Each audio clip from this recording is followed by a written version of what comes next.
Ya, hermanos, vamos a comenzar el estudio del día de hoy. Bueno, la verdad de las cosas es que no hemos estado exentos de dificultades para poder llevar adelante el estudio cada viernes. Entre las descoordinaciones que hemos tenido para traer los instrumentos, para traer los equipos y sumado a eso también a algunos compromisos también laborales que he tenido, todo eso ha generado que hemos estado medio disfuncionales en este estudio Los Gálatas, ¿ya? Y vamos a estar un poquito más disfuncionales aún, ¿ya? Así que vamos a estar, ojalá que desde ya la próxima clase al estudio de los Gálatas podamos ya regularizar y ordenar todo esto. Amén. Del hospital me llamaron hoy día en la tarde para solicitarme que pudiese estar de turno hoy día en la noche porque el colega que está de turno le dio COVID. Así que desde las 9 de la noche estoy de turno de llamado.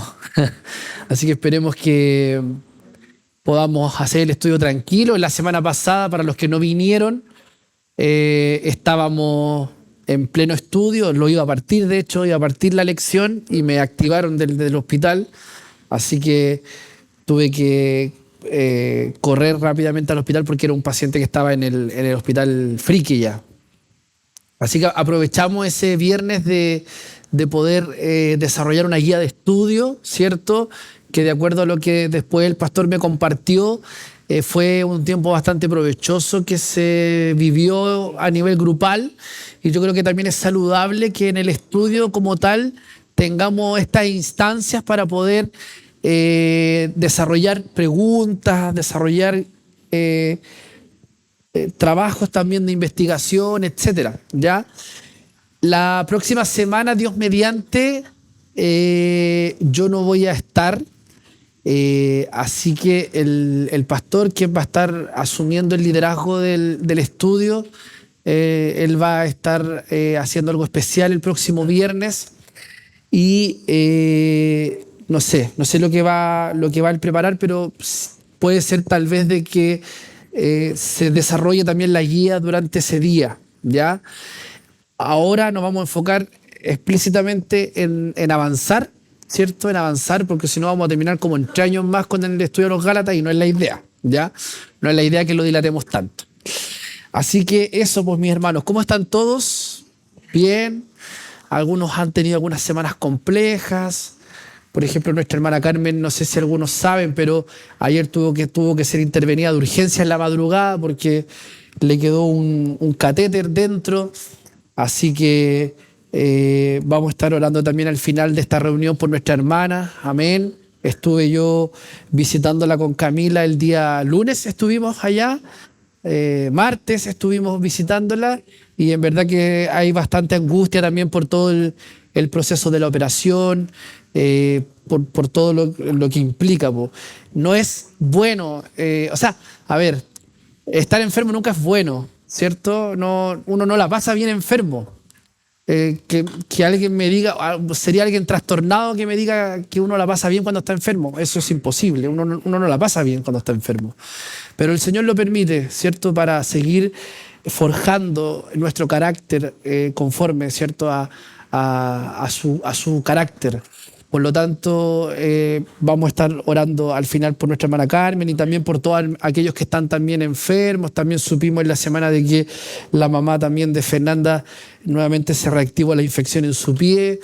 Y bueno, son situaciones complejas, son enfermedades crónicas que uno tiene que ir lidiando con ellas día a día. Amén. Así que vamos a recibir del Señor en esta tarde, pues. Amén. Preparar nuestro corazón para lo que Él quiera hablarnos. Amén. Él nos da descanso para aquel que está cansado. Amén. Nos da salud para el que está enfermo. Restaura, ¿cierto?, para aquel que está caído. Eso es lo que provoca el Evangelio en nuestras vidas. Amén. Así que permitamos que el Señor en esta tarde nos pueda dar de su refrigerio. Amén. Queremos escuchar al Señor, amén.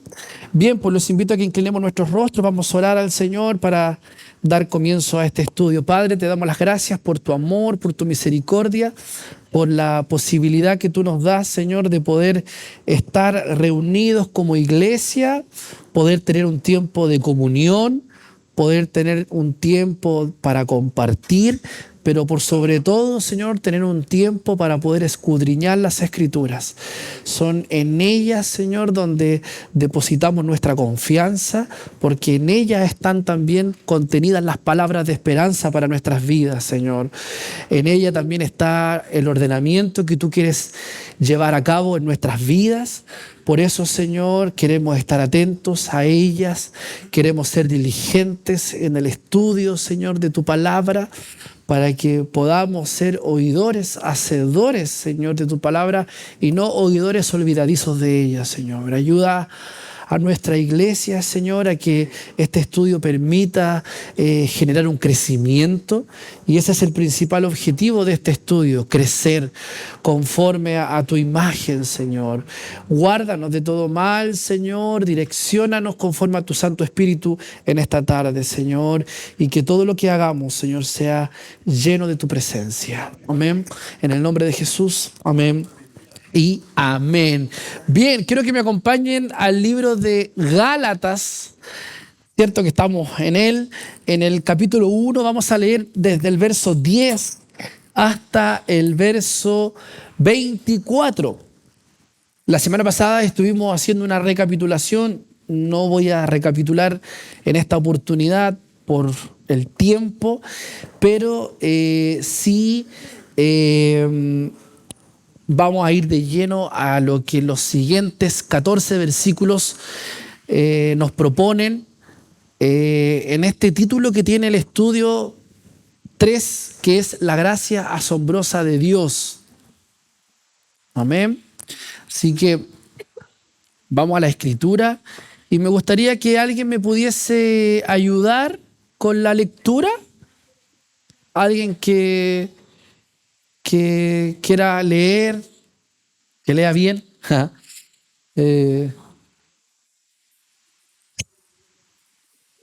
¿Sí? ¿Alguien que me ayude con la lectura? Gálatas del capítulo 1, del verso 10 al verso 24. Amén, hermana. No sé si puse presión psicológica al decir que lea bien, pero creo que es necesario en esta instancia que podamos ser claros en la lectura. Amén. Amén. Escuchemos atentos, amén. Pues, ¿busco ahora el favor de los hombres o el de Dios? ¿O trato de agradar a los hombres? Pues si todavía agradara a los hombres, no sería siervo de Cristo. Mas os hago saber, hermanos, que el evangelio anunciado por mí no es según hombre. Pues yo ni lo recibí ni lo aprendí de hombre alguno, sino por revelación de Jesucristo. Porque ya habéis oído acerca de mi conducta en otro tiempo en el judaísmo, que perseguía sobremanera a la iglesia de Dios y la asolaba. Y en el judaísmo aventajaba a muchos de mis contemporáneos en mi nación, siendo mucho más celoso de las tradiciones de mis padres. Pero cuando agradó a Dios, que me apartó desde el vientre de mi madre y me llamó por su gracia, revelar a su Hijo en mí, para que yo le predicase entre los gentiles. No consulté enseguida con carne y sangre, ni subí a Jerusalén a los que eran apóstoles antes que yo, sino que fui a Arabia y volví de nuevo a Damasco. Después, pasados 3 años, subí a Jerusalén para ver a Pedro y permanecí con él 15 días. Pero no vi a ningún otro de los apóstoles, sino a Jacobo, el hermano del Señor. En esto que os escribo, he aquí delante de Dios que no miento. Después fui a las regiones de Siria y de Cilicia, y no era conocido de vista a las iglesias de Judea, que eran en Cristo. Solamente oían decir, aquel que en otro tiempo nos perseguía, ahora predica la fe que en otro tiempo asolaba. Y glorificaban a Dios en mí. Amén. Amén. Palabra del Señor, amén. Un texto que probablemente hay que seguirlo con atención porque es un relato. literalmente es un relato que Pablo hace, ¿cierto? Y tal como lo comentábamos en la primera clase, la carta a los Gálatas es probablemente la carta más biográfica de Pablo, ¿ya? ¿Y dónde está el clímax o el núcleo de esta narración biográfica? Justamente en el capítulo 1, ¿cierto? En los últimos 14 versículos y en gran parte del capítulo 2 también, ¿ya? Entonces, amados hermanos, el título de este estudio es La gracia asombrosa de Dios. Los puntos que vamos a tratar son 4 puntos. El punto 1 es reconvenciones. El punto 2 es gracia asombrosa. Vamos a examinar quién era Pablo. El punto 3 es gracia asombrosa, lo que Dios estaba haciendo. Y el punto 4 es gracia asombrosa, lo que Dios está haciendo. ¿Ya? Es muy interesante lo que Dios estaba haciendo versus, ¿cierto?, lo que Dios está haciendo. Entonces, amados hermanos, yo quisiera partir esta clase. Siempre me gusta a mí ocupar ilustraciones, imágenes gráficas que nos permitan un poquito orientar la lección, ¿ya? ¿Qué es lo que estamos viendo entonces en la diapositiva? Estamos viendo un gatito, ¿ya? Y este gatito se está mirando al espejo, ¿ya? Y en el espejo lo que se está reflejando es un tigre, ¿ya? Es interesante esta imagen y es un poco hacia donde yo quiero apuntar en esta lección, ¿ya? Porque ciertamente que si nosotros nos miramos al espejo y viéramos otro rostro distinto al nuestro, eso sería para nosotros asombroso, ¿cierto? El título de esta reflexión o de esta lección es La gracia asombrosa. Y ya es asombroso lo que está pasando en este gatito que ve en este espejo no su imagen ni su semblante, sino que ve la imagen de otra persona o de otra cosa o de otro animal. Y qué mejor para un gato que proyectar un tigre, po. ¿Cierto? Que es la especie, el gato es el mini-mí, por así decirlo, del tigre. Esto es lo que pasa un poquito con la gracia en nuestras vidas. Ya es asombrosa y es sorprendente porque cuando nos miramos al espejo, finalmente lo que podemos proyectar en el espejo es otra persona. ¿Quién es esa persona que se proyecta en el espejo cuando la gracia nos ha alcanzado? Es Cristo. Es Cristo. Amén.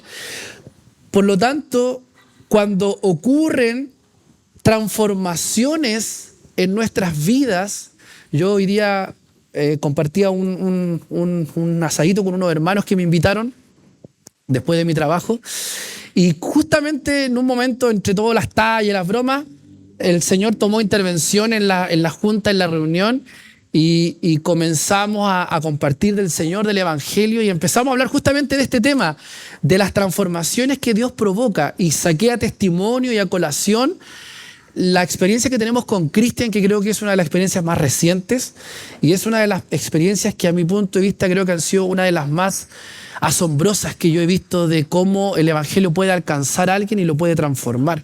Nosotros vivimos de cerca la realidad que vivieron nuestros hermanos Víctor y Bárbara con Cristian. Vimos y sufrimos también con ellos todo el proceso de rebeldía de Cristian, y hoy estamos disfrutando de esta transformación que Dios ha permitido. ¿Cómo lo hizo Dios o cómo se logró esa transformación?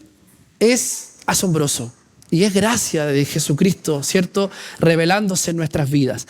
Entonces nosotros lo que acabamos de leer es justamente esto.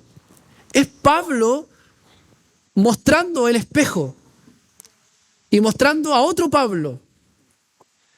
Porque la gente, cuando escuchaba a Pablo, y a Pablo le costó mucho tener que reivindicar su persona, porque él no solamente fue un incrédulo antes de conocer a Jesús, él fue un perseguidor de la iglesia. Por lo tanto, a él le costó mucho que las palabras que él dijera a quien sea tuvieran peso, porque el testimonio de él lamentablemente ya estaba, por así decirlo, manchado. Porque él, como yo les comentaba, no solamente fue un perseguidor, sino que no solamente fue un incrédulo, sino que fue un perseguidor de la iglesia. Entonces, amados hermanos, yo quisiera partir compartiéndoles que Pablo, ¿se acuerdan de Pablo? ¿Cierto? Aquí está Pablo. No es algo extraño para Pablo hablar de su conversión. Pablo tiene que recurrir en muchas oportunidades a compartir lo que fue su experiencia. Lo vemos en Hechos capítulo 22, lo vemos en Hechos capítulo 26. Y tenemos que reconocer, amados hermanos, que Pablo no está compartiendo su testimonio para que sirva de inspiración general o para engrandecerse. Una de las cosas que yo he aprendido mucho en estos años que llevo estudiando la palabra es que nosotros tal vez tenemos que restarnos de compartir nuestro testimonio a la hora de evangelizar y tenemos que compartir el testimonio de Cristo, el Evangelio, ¿ya? Y está entrando un fuerte viento de ordenamiento en la palabra con respecto a esto en todo orden de cosas. Que las canciones, por ejemplo, que cantamos en nuestras iglesias y en nuestras liturgias se dejen de tratar de nosotros y se traten más de Cristo y del Evangelio. Hay un montón de cánticos que nosotros tenemos en nuestras iglesias, esto del pájaro herido, y fueron canciones que bendijeron en su tiempo a la iglesia, pero que si lo analizamos en perspectiva, tratan más del hombre, de la experiencia del ser humano, más que de la experiencia de Cristo, que es finalmente lo que transforma. Si lo que transforma al ser humano no es mi testimonio, sino que lo que transforma al ser humano es la obra de Cristo. Sin embargo, amado hermano, aquí hay una excepción a la regla, porque cuando se está cuestionando el Evangelio, hay que recurrir al testimonio. Por eso que el testimonio es importantísimo en lo que nosotros queramos proyectar. Es importantísimo. Y por eso que muchas veces se plantea de que el testimonio habla más que 1000 palabras. Usted probablemente no le compartiría a nadie del Evangelio en su trabajo, pero si usted guarda un buen testimonio, probablemente eso podría ser suficiente para ya impactar la vida de una persona. Pero, amados hermanos, cuando se está cuestionando el Evangelio, cuando se está difamando el Evangelio, hay que defenderlo. Y hay que defenderlo por la Escritura, y hay que defenderlo también por el testimonio. Y eso es lo que Pablo precisamente hace, ¿ya? Lo está usando su testimonio, Pablo, para desmentir los reclamos de personas que quieren socavar su mensaje. Y quiere dirigir la atención al Dios de esa asombrosa gracia. Por lo tanto, aquí hay 3 cosas que Pablo quiere hacer y que podemos extrapolar de este texto. Lo primero es que Pablo desmiente la idea de que él llegó al mensaje del Evangelio a través de su propia reflexión, de su propio razonamiento y de su propio pensamiento, ¿ya? Eso es lo que él intenta declarar en estos textos que acabamos de leer. Él desmiente esta idea de que él llega primeramente al Evangelio a través de su propia reflexión, ¿ya? ¿Y por qué? ¿Por qué, amados hermanos? Porque él narra que antes de su conversión él era intensamente hostil a la iglesia y al cristianismo. Eso lo escribe ahí en el verso 13 del capítulo 1, si me acompaña nuevamente, dice: porque ya habéis oído acerca de mi conducta en otro tiempo en el judaísmo, que perseguía sobremanera a la iglesia de Dios y la asolaba. Entonces, amados hermanos, lo que Pablo está queriendo decir aquí en lo que él está escribiendo y en lo que él está declarando es que fue imposible que él tuviese una transformación, por así decirlo, gradual en cuanto a su vida. Pablo no entró en un proceso de reflexión en donde en un momento dijo, mira, en verdad la he embarrado todo este tiempo, no lo he hecho bien, he perseguido a la iglesia, en mis manos está la sangre de los mártires de los primeros años del cristianismo, voy a cambiar mi conducta y ahora voy a transformarme en un seguidor. No, lo de Pablo fue abrupto, lo de Pablo fue asombroso, fue increíble, fue tremendo porque él era un perseguidor. Era imposible que el mensaje cristiano de Pablo surgiera de su propia línea de pensamiento, porque él era totalmente antagónico al cristianismo. Antes de ser cristiano, Pablo se oponía de una forma violenta a Cristo. Por eso que es asombroso lo que analizábamos con Cristian, con el hijo de Bárbara, porque Cristian era un chico tremendamente rebelde, que no quería venir a la iglesia, que no quería estar acá. Y ahora, amados hermanos, cuando comparto con él durante la semana, porque me pide material para leer, quiere entrar al instituto bíblico para formarse, el Señor nos está llamando al ministerio, literalmente. Cuando vemos estas transformaciones nos damos cuenta de que son producto del poder de Dios, del Espíritu Santo obrando. E incluso si ahora nosotros nos pusiésemos a examinar nuestras vidas, ¿quiénes éramos antes de conocer al Evangelio?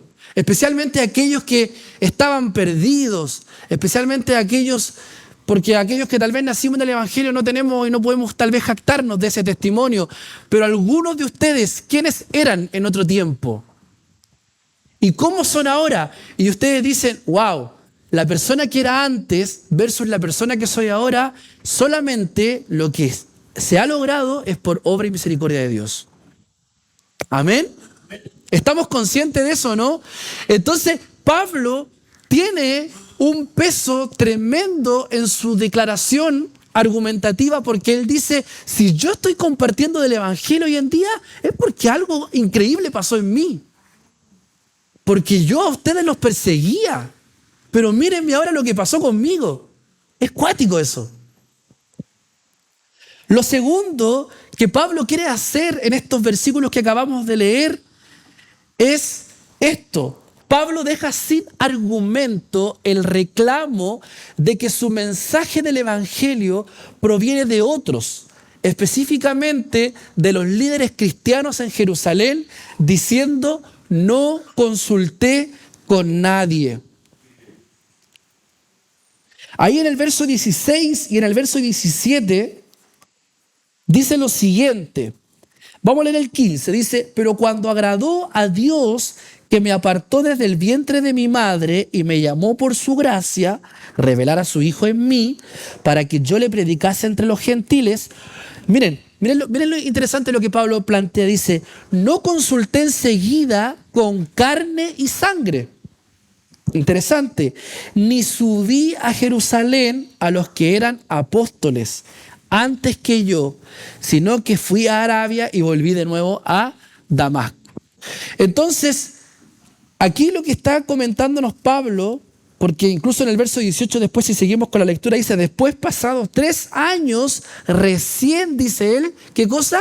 Subí a Jerusalén para ver a Pedro y permanecí con él 15 días. Entonces, ¿qué es lo que se estaba planteando de Pablo? Lo que se estaba planteando de Pablo es que él venía con este mensaje repetitivo del Evangelio desde Jerusalén. Recordemos, el núcleo de la proclamación del Evangelio es en Jerusalén, ¿cierto? Jerusalén, Samaria, Judea, es una onda expansiva cuyo núcleo está en Jerusalén. Por lo tanto, desde Jerusalén, y bueno, Jerusalén después en el año 70 sufre una gran persecución, los judíos, y eso llevó a que muchos judíos se exiliaran y proclamaran el Evangelio a toda Asia Menor, pero lo que empezó a ocurrir desde Jerusalén es que se empezó a transformar en un núcleo expansivo de predicación del Evangelio. Y eso le estaba restando importancia a la predicación de Pablo, porque lo que le estaban diciendo a Pablo es: tú vienes de Jerusalén, tú vienes, ¿cierto?, del mismo núcleo de los que están predicando tal y tales cosas. Por eso que Pablo, precisamente en estos versículos, dicen: no, yo no vengo de allá. Yo no vengo de allá. De hecho, yo después de 3 años recién fui a Jerusalén. Entonces, lo que aquí estamos viendo es lisa y llanamente un tribunal donde Pablo está presentando argumentos. Y el tercer aspecto en esta línea argumentativa es que Pablo muestra que su evangelio dado por Dios coincidía con el mensaje que los otros apóstoles habían también recibido de Dios, ¿ya?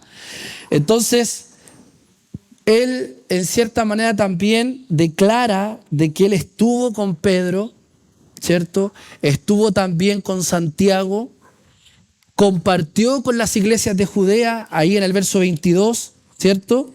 Cuando dice ahí: y no era conocido de vista a los de la iglesia de Judea que eran en Cristo. Entonces, amados hermanos, él no era un hombre sectario que estaba planteando un mensaje de su propia revelación ni de su propio encuentro con Jesús, sino que él también era un hombre que estaba sujeto a un grupo que se estaba manifestando en la época, en donde estaba, ¿cierto?, Pedro, en donde estaba también Santiago, que era el hermano de Jesús, ¿ya? Entonces, ojo acá, que Pablo lo que plantea son 3 argumentos centrales. Entonces, cuando yo les pregunte en la prueba cuáles son los 3 argumentos centrales del relato de Pablo, aquí están. Primero, Pablo entonces lo que hace es declarar que su proceso de conversión es algo asombroso, es una transformación en 180 grados. Lo segundo es que él no viene de Jerusalén, no viene de ese cuartel general. Y tercero, que lo que él está predicando también lo están predicando otros apóstoles. Amén. Entonces, volvamos a Pablo. ¿Quién era Pablo? Pablo era un perseguidor de los cristianos, ¿ya? Pablo había hecho muchas cosas terribles. Yo creo que lo más terrible que vemos en la Escritura es que él consintió la muerte de Esteban. Y eso lo vemos, ¿cierto?, en Hechos en el capítulo 7. Pablo era un fariseo, ¿ya?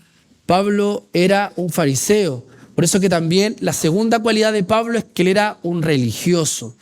Y toda esta juguera generó en Pablo un personaje terrible, terrible. Sin embargo, amados hermanos, independientemente de todo lo que Pablo era, la gracia le fue alcanzada, ¿ya?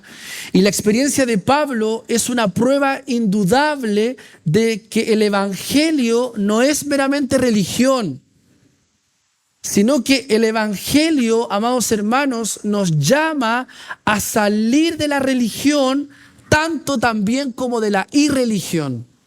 Que mire qué interesante, porque Pablo era un religioso, Pablo era un fariseo, pero el evangelio rompe toda esa estructura religiosa. Y el evangelio es capaz de generar algo tan poderoso que puede transformar un corazón endurecido de un religioso, como también puede cambiar el corazón pecaminoso de una persona que ha hecho mucho mal. Porque el corazón de un religioso es un corazón endurecido, es un corazón implacable, es un corazón intolerante. ¿Ha conocido usted gente religiosa, gente muy legalista, muy cuadrada? Esas personas están también muy alejadas de Dios, muy alejadas de la gracia. Pero las personas que han fallado y que han pecado y que han menospreciado el evangelio y que han sido personas incluso malas antes de conocer a Dios, también pueden recibir de esa gracia salvadora. Entonces, aquí hay algo muy interesante, lo que el Evangelio provoca en la vida de la persona, porque nadie es tan bueno como para no necesitar la gracia del Evangelio, ni tan malo como para no poder recibirla. Maravilloso es el Señor. Maravilloso es el Señor. Lo vuelvo a repetir. Nadie es tan bueno como para no necesitar la gracia del Evangelio, ni tan malo como para no poder recibirla. Pablo era sumamente religioso, pero necesitaba el Evangelio. Algunos de ustedes eran muy malos, muy perversos en otro tiempo y necesitaban del Evangelio. Por eso que C.S. Lewis dice una frase muy maravillosa cuando plantea que el cristianismo tiene que ser de Dios, porque ¿a quién más se le pudo haber ocurrido? A nadie más, solamente a Dios. Bendito sea el Señor, porque la gracia impacta nuestras vidas y transforma para allá y para acá. Y eso es lo que finalmente Pablo está declarando en su discurso. Ahora, en el verso 10, Pablo habla cosas interesantes y vamos a ir ahora texto por texto. Dice así: pues, ¿busco ahora el favor de los hombres o el de Dios? ¿O trato de agradar a los hombres? Pues, si todavía agradara a los hombres, no sería, ¿qué cosa? Siervo de Cristo. Entonces, aquí hay algo interesante que Pablo está planteando. ¿Por qué? Porque no se puede agradar a Dios y a la vez a los hombres. Muchos de nosotros, en muchas circunstancias de nuestra vida, tenemos que vivir y tenemos que hallar gracia en los hombres, porque si no seríamos literalmente perseguidos en nuestros trabajos, en la universidad, ¿cierto? Pero, amados hermanos, esa dualidad en nuestra vida no puede llevarnos a estar caminando en dos aguas. No podemos vivir agradando a Dios ni agradando a los hombres. Como una vez un profesor me decía a mí, en la vida todo tiene su precio. Cuando tú eliges A en versus B, el precio es B. Cuando tú eliges B, el precio es A. Amar a Dios tiene un precio. Y ese precio muchas veces es tener el repudio de los hombres, tener el repudio de tu familia, tener el repudio de las personas incluso a quien más tú aprecias, a quien más tú quieres.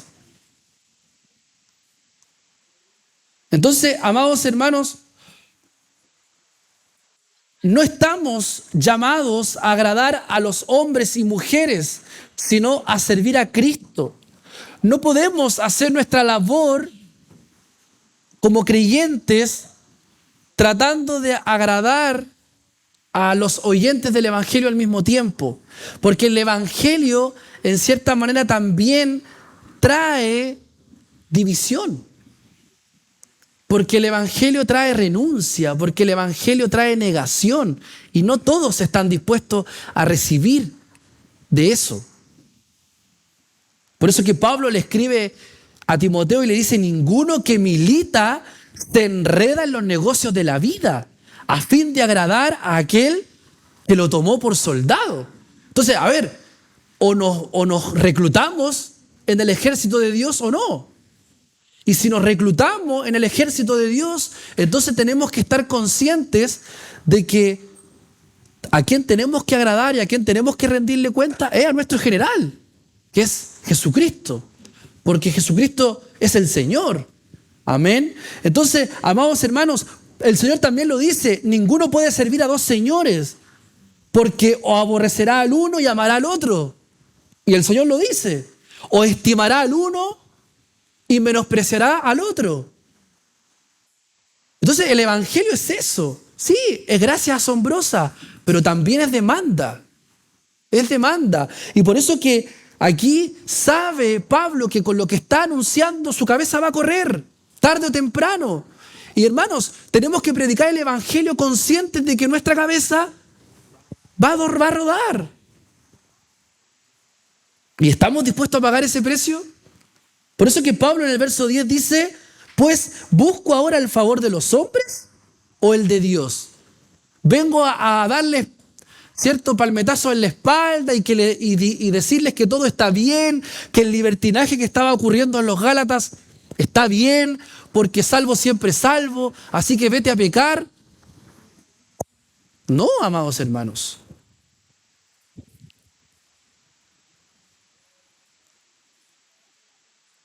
Tenemos que llegar a un punto de confrontar, de ser severos en nuestro discurso. Los que agradaban a los hombres eran oportunistas que actuaban para ser vistos. Miren, que alguien me lea Colosenses capítulo 3, verso 22, por favor. Algún hermano que me lea Colosenses capítulo 3, verso 22. Y otro que me lea Efesios 6, capítulo 6, verso 6. ¿Alguien que tenga Colosenses 3, 22?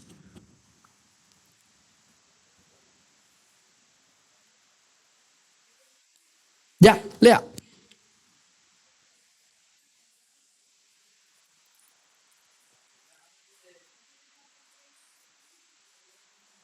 Vamos, rápidamente.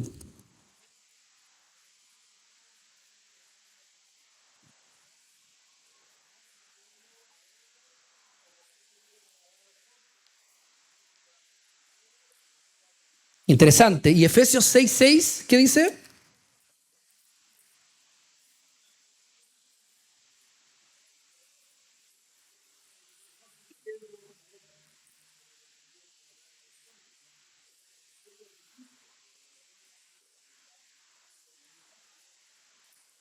No sirviendo al ojo como los que quieren agradar a los hombres, sino como siervos de Cristo de corazón, haciendo la voluntad de Dios.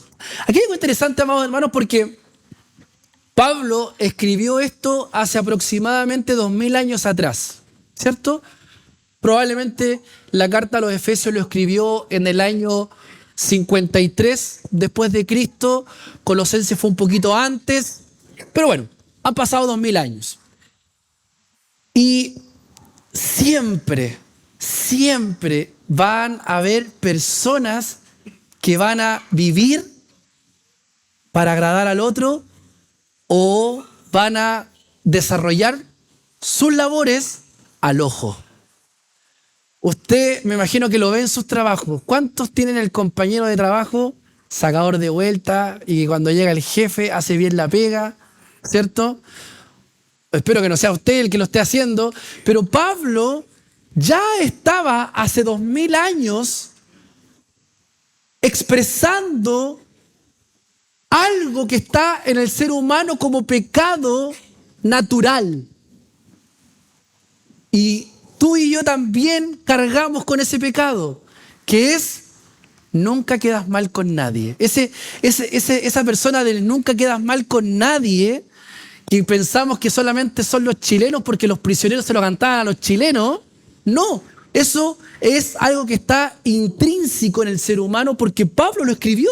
Se lo escribió a los Efesios, ¿cierto? En la carta a los Efesios, y se lo escribió a los Colosenses y lo vuelve a repetir a los Gálatas. Entonces, no andemos en nuestra vida con este pecado natural de intentar agradar a los hombres, porque los que son salvos por gracia son esclavos de su dueño. Elegidos por gracia, pero esclavos de su dueño. Entonces, siguiendo con la lectura en Gálatas capítulo 1, en el verso 11 dice así: mas os hago saber, hermanos, que el evangelio anunciado por mí no es según hombre. Y aquí hay un énfasis en la exégesis del texto bíblico.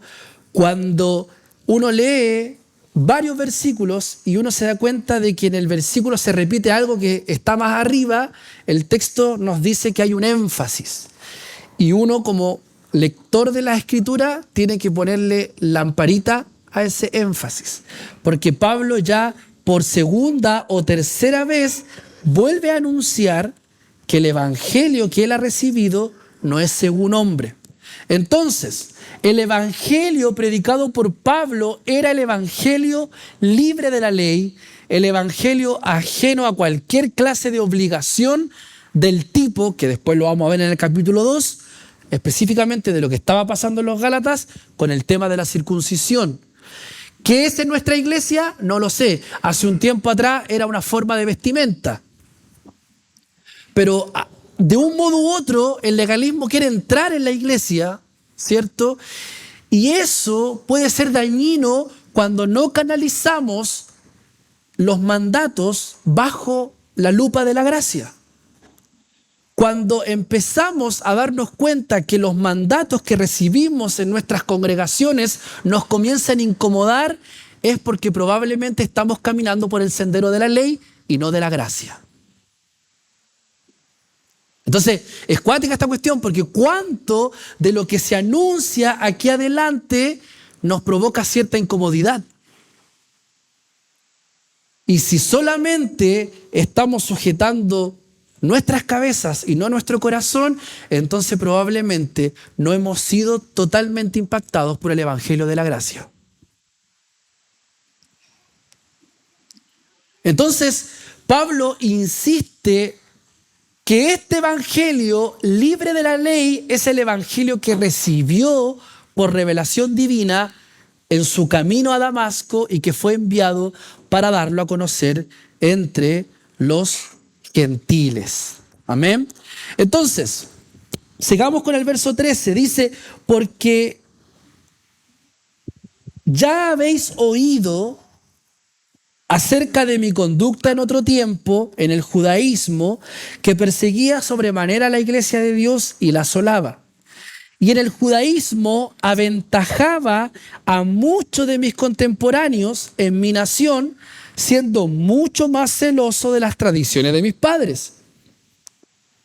Pero cuando agradó a Dios, que me apartó desde el vientre de mi madre y me llamó por su gracia, revelar a su Hijo en mí, para que yo le predicase entre los gentiles, no consulté enseguida con carne y sangre. Entonces, aquí hay una pregunta. ¿Por qué Pablo es elegido? Y aquí la pregunta que me gustaría que usted se hiciera a usted mismo. ¿Por qué fui elegido? Hágase usted esa pregunta en voz alta. A ver, quiero escucharlo. A ver, ¿por qué fui elegido? ¿Por qué fui elegido? ¿Alguien tiene la respuesta a eso? Alguien podría pensar, yo creo que fui elegido porque soy elocuente para hablar. Alguien podría pensar eso, ¿cierto? O alguien podría pensar, yo creo que fui elegido porque toco bien el instrumento que toco, o porque canto muy bien y lo hago espectacular. O fui elegido porque tengo un llamado fuerte a las misiones y tengo un fuerte servicio de vocación hacia los pobres. O la pastora se podría jactar, fui elegida porque estoy sirviendo, y donde usted ve a la pastora, la ve sirviendo como ahora que está cargando a su nieto, po. Muchos pensamientos pueden venir para llevarnos a esta reflexión, pero amados hermanos, la respuesta es una y absoluta, y es esta: Pablo es elegido por la gracia soberana de Dios, que trabaja, mire, escúcheme bien, trabaja en la vida del hombre mucho antes de su conversión verdadera. Es así, es así. Por eso que Pablo escribiendo ahí su carta, ¿cierto?, a los Efesios, dice que según, ¿qué cosa? Según el puro afecto de su voluntad, ¿qué cosa? Él nos escogió. Antes de la fundación del mundo, Él pensó en ti y en mí.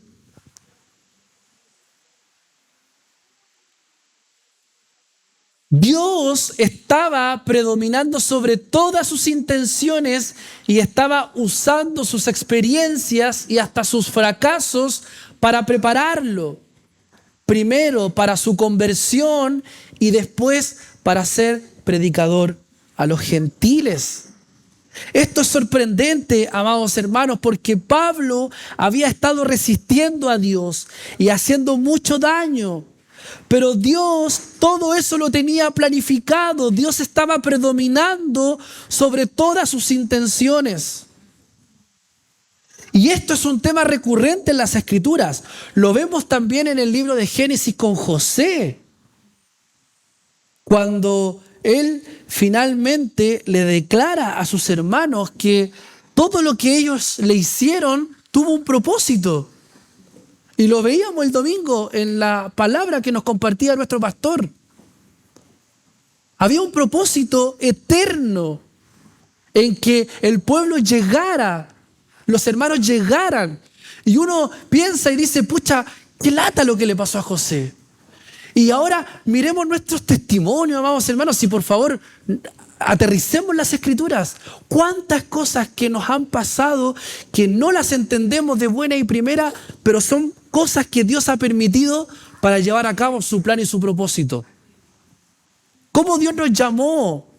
Al hermano Manuel lo llamó y lo dejó hospitalizado. ¿Cuánto tiempo estuvo usted? 26 días, en una incertidumbre total. Él pensaba que se iba a morir.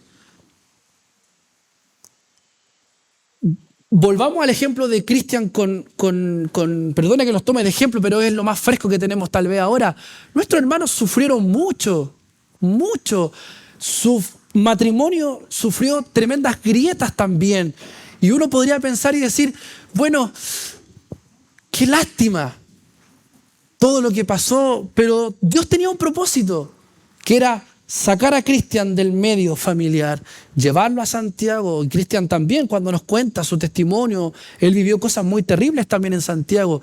Y todas esas cosas se fueron engranando para que finalmente Dios cumpliera su propósito en él. De la misma manera también Dios muchas veces se vale incluso también de nuestros errores para llevar a cabo su plan y llevar a cabo su evangelio. Camila, ¿tú querías comentar algo? Amén. Sí, Timothy Keller, en su comentario a los Gálatas, él dice algo que me encanta y dice, estos versículos que nosotros estamos leyendo y que pueden parecer un poquito obvio y que son probablemente parte de la historia de Pablo, pero nos dan a entender el evangelio de la siguiente manera. Y él dice algo muy maravilloso. Dice, el evangelio, a través de lo que estamos estudiando acá, nos da un par de lentes. Miren interesante lo que dice. Nos da un par de lentes a través de los cuales podemos repasar nuestras propias vidas y ver a Dios preparándonos, formándonos, incluso a través de nuestros propios fracasos y pecados, para volvernos instrumentos de su gracia en el mundo. Qué maravilloso es leer estos 14 versículos del relato de Pablo y entender muchas cosas incluso de lo que Dios ha permitido en nuestras vidas. ¿Para cuántos han sido tiempos difíciles aquellos episodios en donde tal vez ha habido mucha amargura, mucha tristeza? Nuestros propios hermanos que tuvieron que salir de su país. Y que debe ser fuerte para ellos estas fechas, en donde nosotros celebramos, ¿cierto?, las fiestas patrias y ellos están lejos de su país.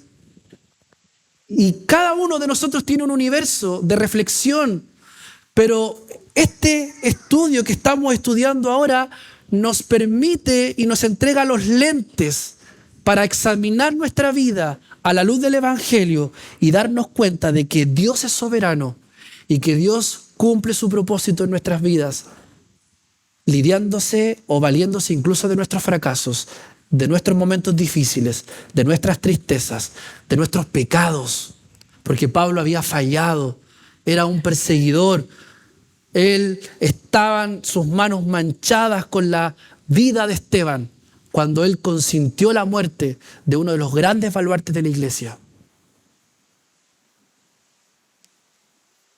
Pero Dios no nos ama porque seamos útiles. Él nos ama sencillamente porque a Él le place.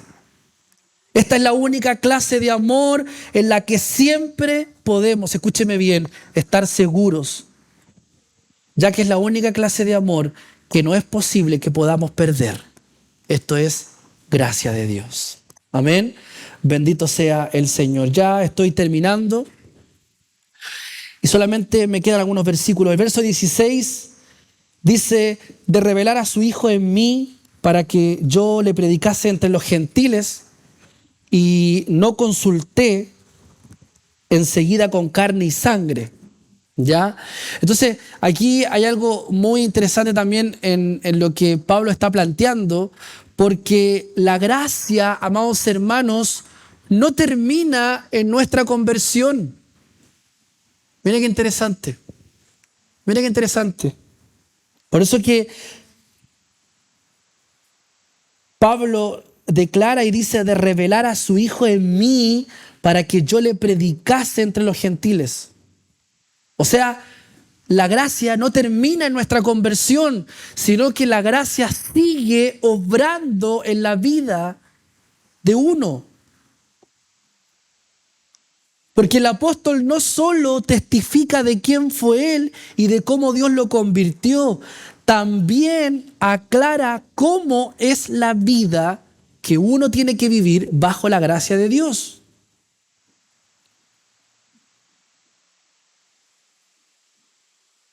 Entonces Pablo, amados hermanos, está combinando dos experiencias en una. En primer lugar, su conversión, donde él tiene un encuentro con Jesús, pero en segundo lugar, Pablo inmediatamente está mostrando el evangelio de Jesucristo. Está revelando que él no solamente fue convertido al evangelio, sino que también él está siendo ahora un instrumento para revelar a Cristo en las personas. Entonces, esto nos muestra una diferencia importante entre una persona meramente religiosa o moral y un cristiano. El cristiano tiene más que una creencia intelectual. El cristiano tiene una relación con Dios.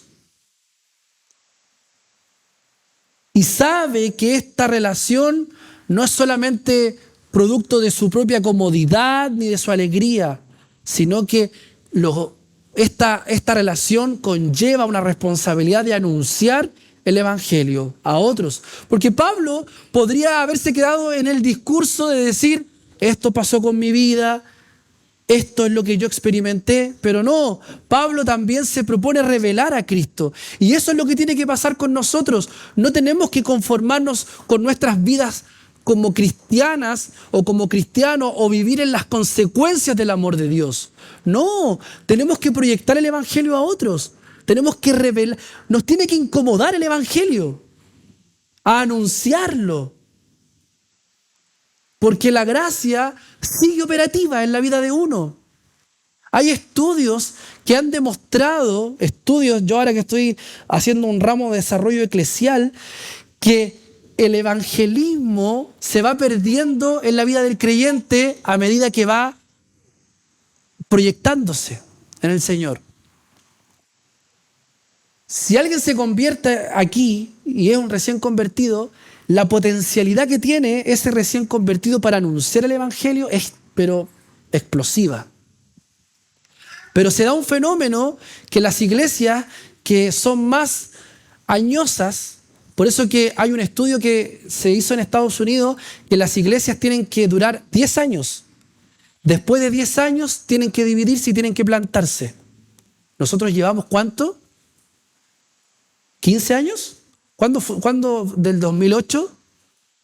Salió un estudio ahora de un estudio investigativo serio de asuntos religiosos en Estados Unidos que dice que la efectividad de la iglesia en su crecimiento se trata de que la iglesia en 10 años tiene que volver a plantarse. O sea, independientemente de que acá seamos 20 o 30 personas, da lo mismo. Después de 10 años debiésemos nosotros plantar otra frecuencia de Dios. ¿Por qué? Porque eso genera un refrigerio en la iglesia, Porque aquí ya nadie está compartiendo el evangelio. Nadie. Yo se lo firmo. Tráigame un cheque en garantía. Nadie de este lugar está compartiendo el evangelio. Ni en sus trabajos. Nadie. Usted va a trabajar como un trabajador cualquiera y se va y listo. Entonces nosotros estamos quedándonos estancados acá. Y en el ramo de desarrollo eclesial, este estudio que se está llevando a cabo está generando eso. Ahora, por lo menos en la iglesia presbiteriana, que es lo que están haciendo, que la iglesia ya después de 10 años, al pastor lo mandan a que haya un plantador. Y sacan dentro de los presbíteros, sacan un plantador y plantan otra iglesia. Y está viendo un crecimiento exponencial en las plantaciones de iglesias. Porque está llegando gente nueva y la gente nueva está trayendo gente nueva. Y la iglesia está creciendo. Iglesia 1, que es una iglesia grandísima en Santiago, tiene 8 años de historia. Y es una iglesia que se formó de la iglesia, de la 12ª iglesia presbiteriana, que era una iglesia que tiene más o menos como 40 años. Y en 40 años, el número de esa iglesia es de 100 personas. No habían crecido más en 30 años. 100 personas quedaron. Hasta que vino esta palabra de la plantación de iglesia, sacaron a los presbíteros y Iglesia 1 hoy en día tiene 400 personas. Y se está generando un fenómeno explosivo muy, muy tremendo. ¿Por qué, amados hermanos? Porque lamentablemente la gracia en cada uno de nosotros se estanca. Se estanca. Se estanca. Y nos volvemos religiosos.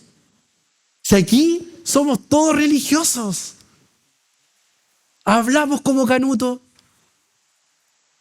Nos comportamos como Canuto.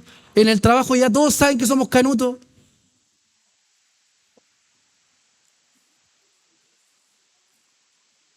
Pero, amados hermanos, tenemos que revelar lo de Cristo.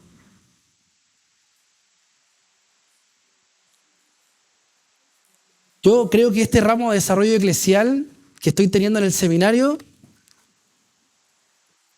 creo que prontamente voy a tener una conversación con el pastor muy seriamente, porque creo que si ya en 2 o 3 años, 4 años no estamos creciendo, es porque algo está pasando en medio nuestro. O tenemos que plantarnos en otro lado. No me digo que tenemos que salir de acá, sino que yo creo que vamos a tener que plantar otra frecuencia de Dios en otro lado. A algún cerro, y que se vayan 3, 4 familias, ¡pum!, a plantar. Y es muy interesante porque dentro del estudio que estamos analizando, se plantea, no, es que ¿cómo vamos a plantar una iglesia si ni siquiera podemos sustentar esta? Falso. Es una falacia. Se plantan iglesias incluso con iglesias madres de 30 personas. Y la iglesia madre de 30 personas se revitaliza con el desarrollo de la plantación de otra iglesia. Es fantástico. Y hay un ciclo paulino que el estudio lo ha demostrado muy abiertamente, que es lo que Pablo hacía. Pablo plantaba iglesias en Galacia, a los Filipos, y es maravilloso. Y yo, en verdad, mientras estoy estudiando este tema que ha sido maravilloso para mi vida, he también examinado nuestra iglesia Frecuencia de Dios. Y tengo mucha preocupación. Porque algo está pasando en medio nuestro que no está permitiendo crecer. ¿Amén? Bueno, me desvío un poquito del tema, pero vale lo que el Señor nos está hablando en esta tarde, en esta noche. Entonces, la gracia no termina, sigue obrando en la vida de uno. Y aquí Pablo establece un relato muy interesante. Desde el verso 17 dice: ni subí a Jerusalén a los que eran apóstoles antes que yo, sino que fui a Arabia y volví de nuevo a Damasco. Después, pasado 3 años, subí a Jerusalén para ver a Pedro y permanecí con él 15 días. ¿Ya? Pero no vi a ningún otro de los apóstoles, sino a Jacobo, el hermano del Señor. En esto os escribo aquí delante de Dios que no miento. Aquí hay hartas cosas interesantes que Pablo nos está diciendo. Primero, él tiene una especie de trayectoria. Lo primero es que él pasa tiempo a solas con Dios. Por eso dice: ni subí a Jerusalén a los que eran apóstoles antes que yo, sino que fui a Arabia. Arabia era una capital muy rica, en el contexto de lo que estaba pasando en Arabia en ese momento, era una ciudad de mucha letra, culturalmente muy avanzada, y Pablo se va a Arabia a recibir impresiones de Dios. Pablo tiene en Arabia una especie de retiro. Y eso es súper importante, amados hermanos. Cuando la palabra llega a nuestras vidas, no solamente el Evangelio de la gracia salvadora, sino que cualquier palabra, incluso esta, nos tiene que llevar a una meditación, a una reflexión, a pasar tiempo a solas con Dios. Nosotros, ¿saben? Una vez el pastor nos compartía hace un tiempo atrás que nosotros debíamos rumiar la palabra. ¿Se acuerdan de ese mensaje? ¿Y saben lo que significa esto de rumiar la palabra? Significa que cada palabra que recibimos domingo tras domingo, o martes tras martes, o viernes tras viernes, no es para volvernos más cabezón, sino que es para llevarnos a una intimidad con Dios, para que eso genere un impacto y un cambio en nuestras vidas. O si no, nos vamos a volver cabezones, po. Entonces, Pablo, cuando recibe el Evangelio, él inmediatamente toma una acción y se va a Arabia y pasa tiempo a solas con Dios. Miren qué interesante. Pasa tiempo a solas con Dios para recibir impresión de Dios, para recibir reflexión de Dios, para recibir más de Dios. Y él, en ese tiempo a solas con Dios, desarrolla una meditación. Sin embargo, luego dice la Escritura que él, ¿cierto?, vuelve a Damasco, ya, vuelve al lugar donde él recibió su conversión, y después, pasado 3 años, va a Jerusalén para ver a Pedro y permaneció con él, ¿qué cosa? 15 días. Entonces, este compadre es muy interesante lo que hace, porque no solamente recibe el Evangelio, se va a pasar tiempo a solas con Dios, vuelve después a su tierra natal, sino que ahora él se complementa con la visión que Dios estaba llevando a cabo en su iglesia en ese momento. Porque Pablo perfectamente podría haber seguido independientemente predicando. Ya él tenía la autoridad, él era un apóstol. Pero no, la Escritura nos dice que él va a Jerusalén. Él sabe que Jerusalén es un centro neurálgico de predicación. Entonces, si el día de mañana tenemos un llamado fuerte a la plantación de iglesias, tenemos que saber que todos los plantadores que salgan de acá siempre tienen que estar vinculados a una cobertura. Lo que Pablo hace es ir a una cobertura. Y en ese momento la cobertura que estaba, cierto, como baluarte dentro de la iglesia era Pedro. Y Santiago, incluso, que era el hermano de Jesús. Entonces, el trabajo en unidad es fundamental porque nos genera un respaldo del cuerpo. Entonces, amados hermanos, aquí hay cosas muy interesantes que estamos sacando de este texto bíblico. Los últimos versículos desde el 19 dice: pero no vi a ninguno de los otros apóstoles, sino a Jacobo, el hermano del Señor. ¿Ya? En esto que os escribo, he aquí delante de Dios que no miento. Después fui a las regiones de Siria y de Cilicia, y no era conocido de vista a las iglesias de Judea que eran en Cristo. Solamente oían decir: a aquel en otro tiempo nos perseguía, ahora predica la fe que en otro tiempo asolaba. Y glorificaban a Dios en mí.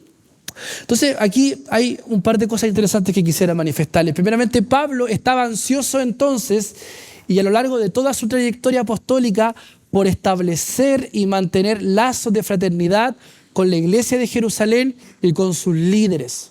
¿Ya? Esto de y no era conocido de vista a las iglesias de Judea tiene que ver básicamente con muchos judíos que salieron de Jerusalén y que se establecieron en Judea. Entonces, cuando Pablo dice y no era conocido de vista a las iglesias de Judea, él nuevamente se quiere desenmarcar de toda esta cultura religiosa que se estaba desarrollando desde Jerusalén y que estaba teniendo un fuerte apogeo allá en Judea. Ya por eso que dice no era conocido de vista a las iglesias de Judea. Pero, amados hermanos, este juramento de Pablo, que está diciendo la verdad, se basa en algo muy interesante, en el procedimiento judicial romano. ¿Ya?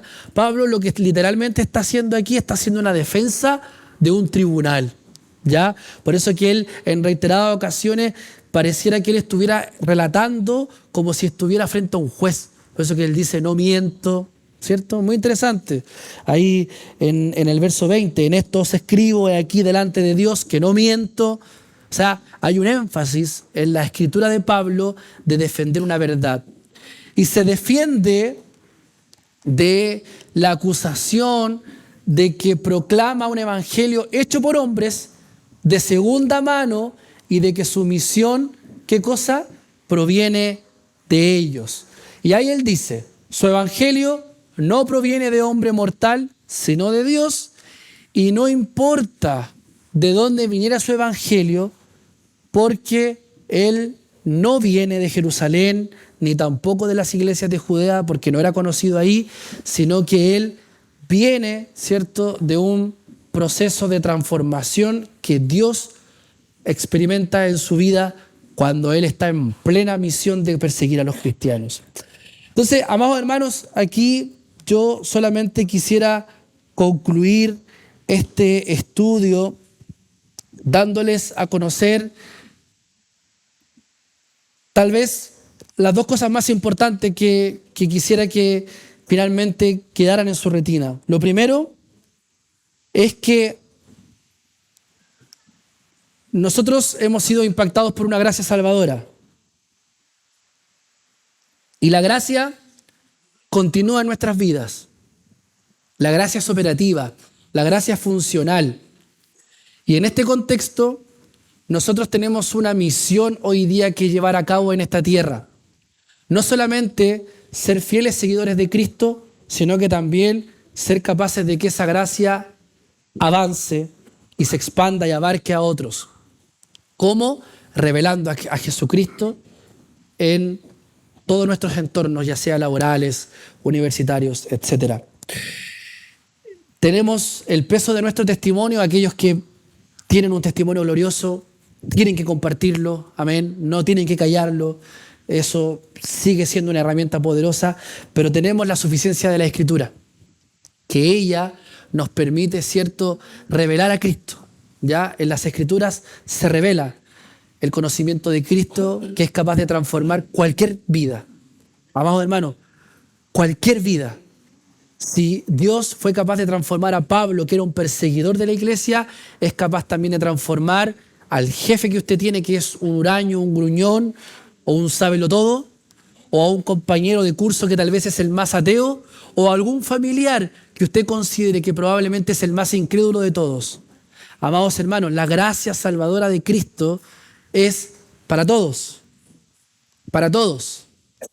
Como dice Tim Keller, que la salvación es suficiente para todos, pero efectiva para algunos. Porque finalmente tenemos que estar conscientes de que a Dios le place a quien salvar. Amén. Por eso que no deje de orar por su familia, no deje de orar por aquellos que aún no han tenido un encuentro con Dios, porque si están en la soberanía de Dios, de un modo u otro, Dios los va a alcanzar. Amén. Eso. Tengo dos preguntas para que podamos reflexionar y de esta manera terminar. Lo primero es esta. ¿De qué manera obró Dios en tu vida antes de tu conversión de tal manera que hoy sabes que te estabas equipando para servirle a Él? Miren qué interesante. Una pregunta de reflexión. ¿De qué manera obró Dios en tu vida antes de tu conversión de tal manera que hoy sabes que te estaba equipando para servirle a Él? Entonces, esta pregunta básicamente tienen que contestarla así. ¿Qué viví? ¿Qué viví? ¿Por qué lo viví? ¿Qué errores cometí? ¿Y qué propósitos habían en lo que viví? Y en las situaciones que Dios me permitió pasar. Eso, amados hermanos, ¿sabe lo que va a provocar? Paz. Perdón. Porque a veces no nos perdonamos nuestros errores pasados. A veces no nos perdonamos situaciones que a veces cometimos y que hasta el día de hoy lidiamos con ella. Pero amados hermanos, si esta palabra o si este estudio va a generar un eco en tu vida, el Evangelio es capaz también de llevarte a un perdón personal. Porque aún Dios se vale de nuestros errores. Y la segunda pregunta es, ¿en qué área estás más tentado a temer a la gente y buscar su aprobación? ¿Qué cambiarías si en estos momentos buscaras agradar al Dios que se complace contigo? ¿Cómo somos en nuestros entornos laborales? ¿Cómo somos con nuestros compañeros, con las personas que nos rodean que no conocen al Señor? ¿Cuáles son las áreas que estamos más tentados a vulnerar o las que no queremos vulnerar? ¿Qué queremos? ¿A qué le tenemos miedo? ¿A perder el lazo con ellos? ¿A que nos dejen solos? Puede ser que tengamos conflictos de soledad. Y por eso es que nos arrimamos a ciertas personas, para no sentirnos solos. Y eso muchas veces está implicando el que pongamos en precio el Evangelio. O muchas veces estamos fomentando nuestro ego y no queremos predicar el Evangelio porque eso va a afectar nuestro ego. Y pasa. O muchas veces nuestro carácter y nos quedamos en que no, yo soy una persona piola, nunca comparto y prefiero quedarme así. No, Dios te está llamando. Porque el reloj de los que están a tu alrededor va en contra, se va restando. Y si tú estás en el lugar donde estás, es con un propósito. Por lo tanto, es tiempo de salir de nuestra zona de confort. ¿Qué áreas estamos más tentados a temer para buscar la aprobación de otros? ¿Y qué cambiaríamos si en estos momentos tuviésemos que agradar a Dios? Amén. Los dejo un momento para que reflexionen, unos 2 minutitos, y me gustaría que pudiésemos terminar orando al Señor. Amén. Hago una instancia de reflexión.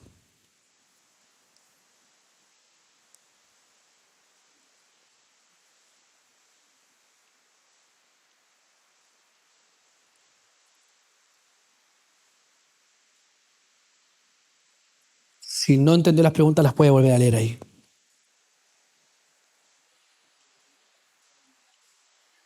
Sí, idealmente, si alguno quisiera anotar cosas que se le vienen a la mente o lo quiere hacer después cuando rumee este estudio, lo puede hacer.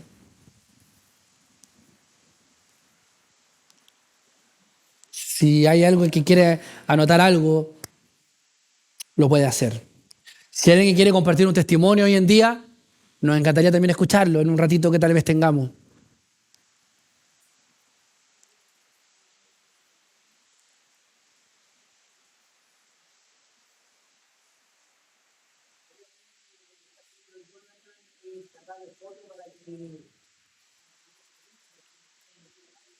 Sí, son preguntas de reflexión para el estudio mismo. Si alguno quiere sacarle fotos, lo pase.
Sí. Hola. Quisiera compartir una experiencia, hermanos, en el tiempo en que yo salí del Instituto Bíblico. Y sí, bastante. ¿Y cómo se llama?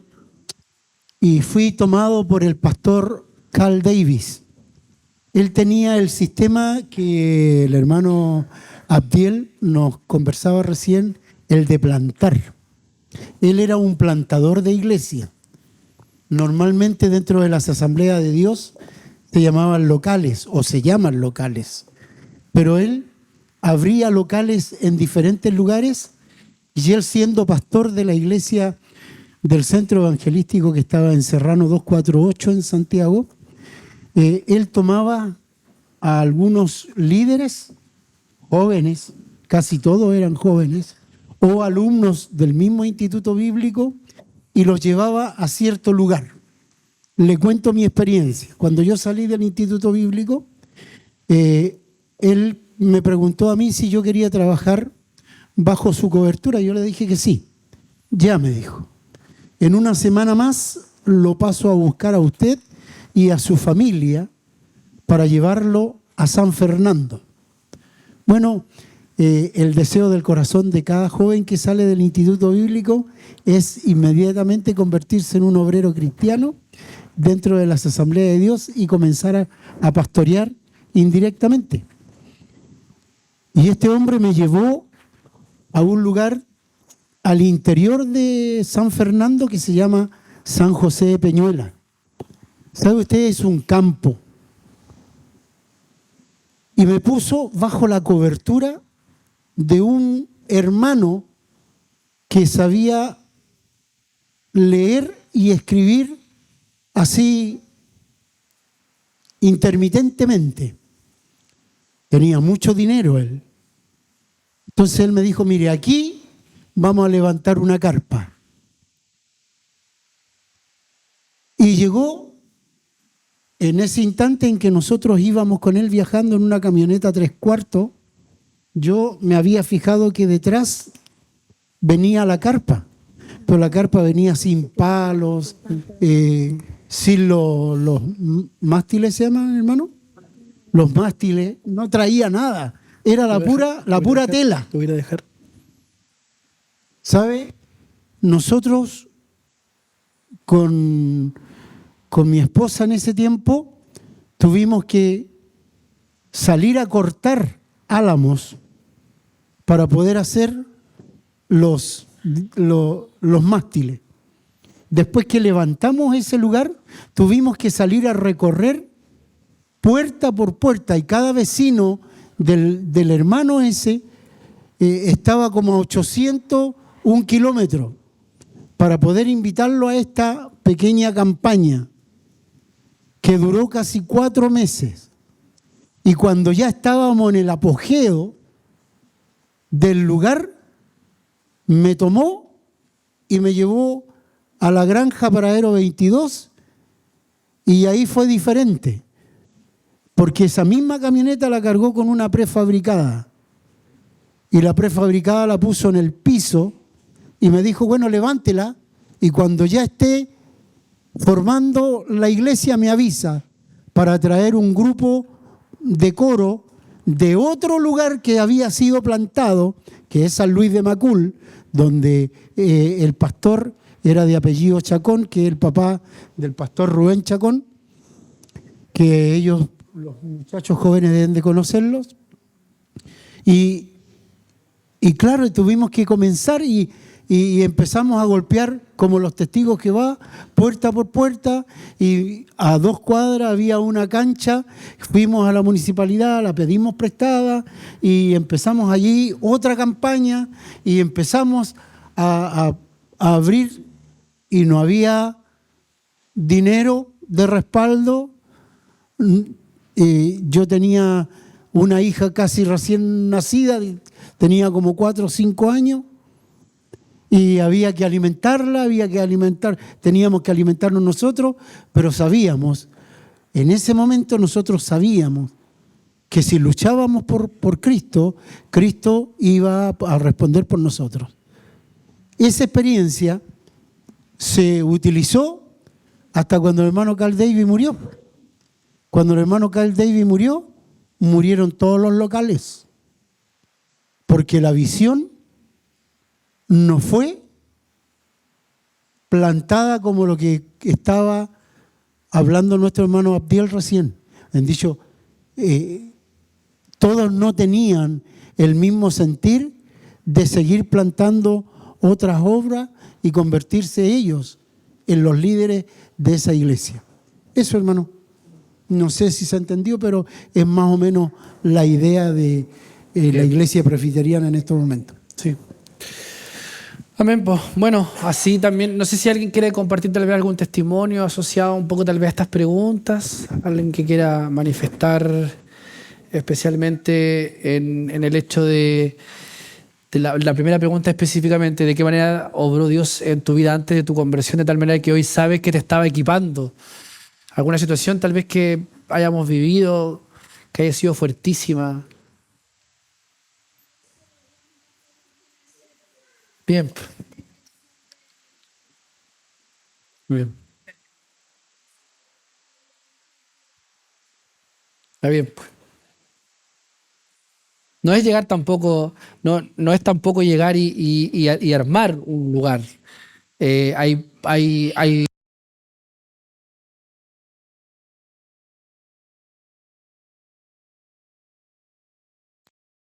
él, incluso 14 años, en echar adelante su ministerio. Después 3 años, después de su conversión, recién fue a hablar con Pedro, 3 años. Entonces, todo esto es un proceso gradual. Y que el Señor nos lleve, ¿cierto?, a estar más inquietos. Creo que eso a veces pasa y es la sensación que tengo. Estamos demasiado cómodos, estamos demasiado calentitos, cada uno en su trabajo. Y en los tiempos en donde más creció la iglesia fue en los tiempos de persecución, fue en los tiempos de remesión. Y sería terrible que viniera algo así, ¿cierto? Va a ser fuerte, pero a veces Dios incluso se vale de eso. Amén. Bueno, quiero invitarlos a que podamos orar para cerrar. Ya es una hora prudente para que volvamos a nuestros hogares. Amén. Oremos al Señor para orar por el estudio, para cerrar esta parte y ahí vamos a tomar ofrenda. Amén. Señor, queremos cerrar esta lección número 3 titulada La asombrosa gracia de Dios, orando primeramente por cada uno de mis hermanos que está en este lugar, para que tu palabra genere un impacto en nuestras vidas. Señor, cada viernes que nos reunimos aquí, estamos conscientes, Señor, de que venimos a aprender, venimos a crecer, venimos a descubrir, ¿cierto?, las verdades que están contenidas en las Escrituras. Y eso, evidentemente, Señor, tienen que provocar un impacto en nuestras vidas. Porque tú lo dijiste en tus palabras son vidas. Y esas tienen que generar vidas en nosotros. Por eso que, por sobre todas las cosas, Señor, queremos que tu palabra genere un efecto transformador en nuestros corazones. Para que podamos, Señor, no atender a esta palabra y olvidarla, sino que podamos, Señor, guardarla en nuestro corazón y poder ponerla en práctica. Ahora, al salir de este lugar, vamos a vivir un fin de semana complejo, en donde vamos a tener que lidiar con decir sí o con decir no, con decir basta o con decir ya no más. Pero, Señor, sabemos que tu Santo Espíritu está con nosotros. Él nos acompaña, Él es nuestro ayudador, Él es nuestro paracleto. Queremos que tu palabra hoy, tu Espíritu Santo, la pueda seguir revelando en nuestras vidas, para que de esta manera, Señor, podamos crecer conforme a la imagen de nuestro Señor Jesucristo. Él es la estatura del varón perfecto que debemos alcanzar como hijos tuyos, Señor. Por eso, Padre, inquiétanos en tu palabra, llévanos, Señor, a una reflexión para que podamos, Señor, venir el próximo viernes con otra perspectiva, para que tu evangelio se siga revelando en nuestras vidas y en nuestros corazones, y de esta manera tú sigas ordenando tu casa. Es tu casa la que hoy estás ordenando, Señor. Somos tu casa. Y tú, Señor, estás nuevamente llevándonos a tu orden, a tu ordenamiento, Padre. Gracias por tu amor y tu misericordia. En el nombre de Jesús. Amén y amén. tú nos vas a ayudar con la ofrenda. Amén. Padre Santo, gracias te damos, Señor, por este día, Padre. Agradecimos somos de tu amor, de tu misericordia, Señor, y de lo que haces continuamente, Señor, tu obra en nosotros, Padre. Bendito Dios, bendice a cada uno de nosotros, Señor, que va a ofrendar, Padre. El que no puede hacerlo también bendícele, Señor. Sabemos que todo proviene de ti, Señor, y todo es tuyo también a la vez, Señor. Padre amado, bendice a mis hermanos, sus hogares, Señor, y cuídanos de regreso a casa. En el nombre de Jesús, amén.